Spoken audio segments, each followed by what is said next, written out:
Breaking news తెలంగాణలో సంచలనం రేపిన phone tapping కేసుపై నేడు సుప్రీంకోర్టులో విచారణ జరగనుంది. ఎస్ఐబి మాజీ చీఫ్ ప్రభాకర్ రావు బెయిల్ పిటిషన్పై జస్టిస్ బివి నాగరత్నం, జస్టిస్ మహాదేవన్ల ధర్మాసనం విచారణ చేపట్టనుంది. ప్రభాకర్ రావు బెయిల్ రద్దు చేయాలని సుప్రీంకోర్టును కోరుతోంది గవర్నమెంట్. విచారణకు ప్రభాకర్ రావు సహకరించడం లేదని, బయట ఉంటే సాక్ష్యాలు తారుమారు చేసే అవకాశం ఉందని కోర్టుకు తెలిపింది ప్రభుత్వం.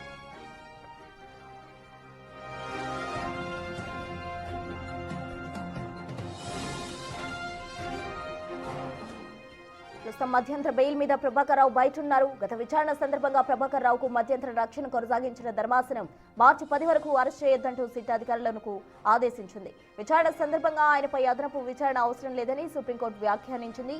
అలాగే దర్యాప్తు సంస్థలకు సహకరించాలని ప్రభాకర్ రావును ఆదేశించిన ధర్మాసనం తదుపరి విచారణ నేటికి వాయిదా వేసింది.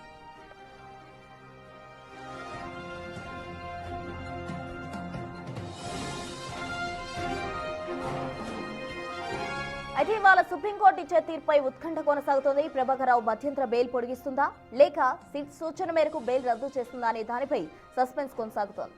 గత ప్రభుత్వ హయాంలో పలువురు రాజకీయ నేతలు, ప్రముఖుల ఫోన్లు అక్రమంగా ట్యాపింగ్ చేశారని సిట్ చెబుతోంది. ఫోన్ ట్యాపింగ్ తో పాటు గత ప్రభుత్వంలో ప్రభాకర్ రావు కీలకంగా వ్యవహరించారని ఆరోపిస్తోంది.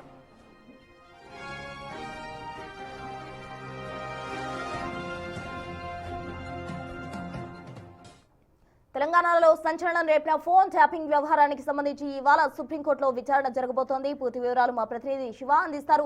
శివ, చెప్పండి, మొత్తంగా ప్రభాకర్ రావుకు సంబంధించి ఈ రోజు విచారణ జరగబోతోంది, ఎలా ఉండబోతోంది?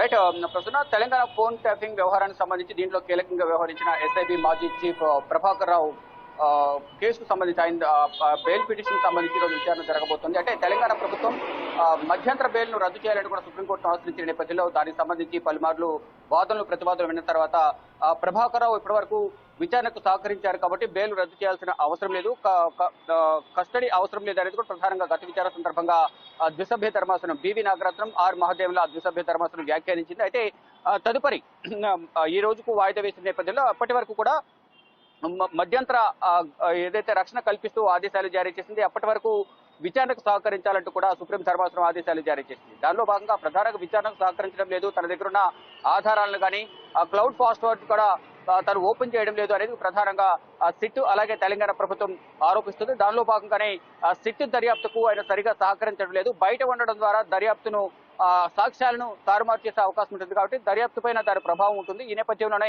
ఆయనకిచ్చిన మధ్యంతర బెయిల్ను రద్దు చేయాలి అనేది ప్రధానంగా సిట్ సుప్రీంకోర్టును ఆశ్రయించింది. దానిలో భాగంగానే గత విచారణ సందర్భంగా ఇప్పటి వరకు సేకరించిన ఆధారాలు కానీ ఆయన నుంచి రాబట్టిన సమాచారాన్ని కూడా సుప్రీంకోర్టుకు సమర్పించింది సిట్. కానీ విచారణ సందర్భంగా ఎటువంటి ఆధారాలను అసలు అడిగిన ప్రశ్నలకు సరైన సమాధానాలు ఇవ్వడం లేదు అనేది ప్రధానంగా సిట్ ఆరోపిస్తున్న నేపథ్యంలో ఆయన కస్టడీకి ఇవ్వాలి, ఆయనను బెయిల్ అనేది రద్దు చేయాలి అనేది ప్రధానంగా సిట్ సుప్రీంకోర్టును కోరుతున్న నేపథ్యంలో అదే ఇప్పుడు ప్రజెంట్ ఆయన అరెస్ట్ చేయాల్సిన అవసరం లేదు, ప్రజెంట్ మధ్యంతర రక్షణలో ఉన్నారు కాబట్టి తరువాత మళ్ళా విచారణకు కావాలంటే ఆయన విచారించవచ్చు, విచారణకు హాజరు కావాలి, దర్యాప్తు సంస్థలకు సహకరించాలంటూ కూడా ఇటు ఎస్ఐపి మాజీ చీఫ్ ప్రభాకర్ రావును ఆదేశించింది. దానిలో భాగంగా గత ప్రభుత్వ హయాంలో గత బీఆర్ఎస్ ప్రభుత్వం 10 సంవత్సరాల కాలంలో ప్రముఖుల ఫోన్లన్నీ కూడా ట్యాప్ చేసింది. దాంట్లో కీలకంగా ప్రభాకర్ రావు వ్యవహరించారు. రాజకీయ ప్రముఖులు కానీ, న్యాయ నిపుణులు కానీ, మరోవైపు న్యాయమూర్తులు, ఇటు సినీ రంగ ప్రముఖులు, వ్యాపారవేత్తల ఫోన్లన్నీ కూడా ట్యాప్ చేసి వాళ్ళందరినీ కూడా బ్లాక్మెయిల్ చేయడం,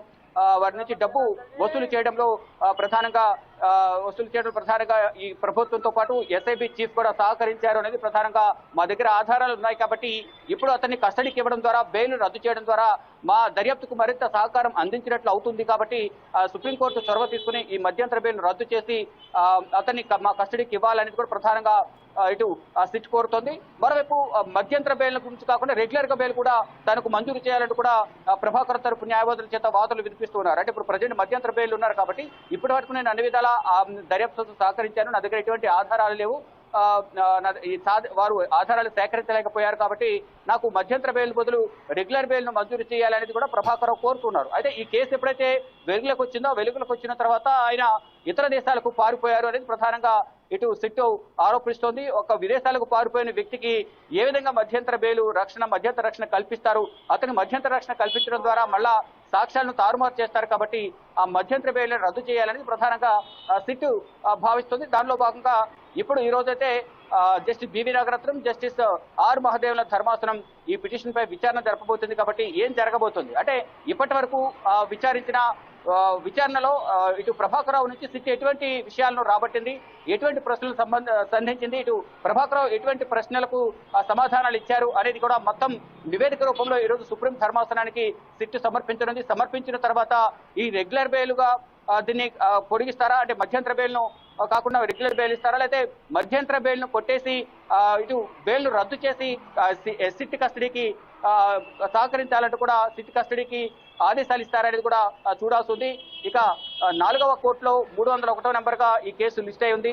మధ్యాహ్నంలోపు దీనికి సంబంధించి ఒక ప్రకటన సుప్రీంకోర్టు నుంచి ఒక కీలక నిర్ణయం అయితే వెలువడే అవకాశం కనపడుతుంది. కానీ అప్పటి వరకు కూడా ఇటు ఇరు వర్గాల్లో కూడా ఇటు సిట్టు మరోవైపు ప్రభాకర్ రావు సంబంధించిన వర్గాల్లో అయితే ఉత్కంఠ కొనసాగుతుంది.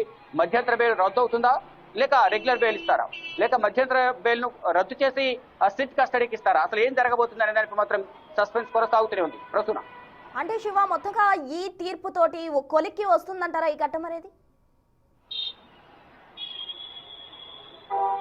రైట్. దీంతో పాటు ఇప్పటికే అనేక మందిని ఫోన్ ట్యాపింగ్ కేసులో విచారిస్తూ ఉన్నారు.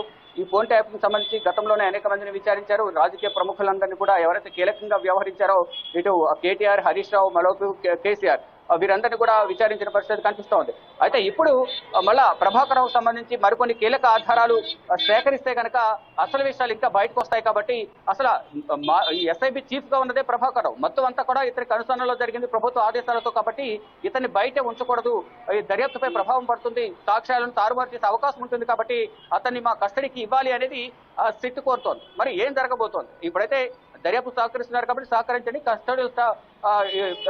కస్టడీ అవసరం లేదు అనేది గత విచారణ సందర్భంగా సుప్రీం ధర్మాసనం వ్యాఖ్యలు చేసిన నేపథ్యంలో ఎటువంటి అరెస్టు చేయాల్సిన అవసరం లేదని వ్యాఖ్యలు చేసిన నేపథ్యంలో ఇప్పుడు ఇన్ని రోజుల విచారణలో ఎటువంటి విషయాలను రాబట్టారు, రాబట్టిన విషయాలను నివేదిక రూపంలో సుప్రీంకోర్టుకు సమర్పిస్తున్న నేపథ్యంలో సుప్రీంకోర్టు ఎటువంటి అభిప్రాయాన్ని వ్యక్తపరుస్తుంది, బెయిల్ను రద్దు చేస్తుందా లేదా కంటిన్యూ చేస్తుందా అనేది కూడా వేచి చూడాలి. ప్రస్తుతం రైట్ శివ, థ్యాంక్ యూ.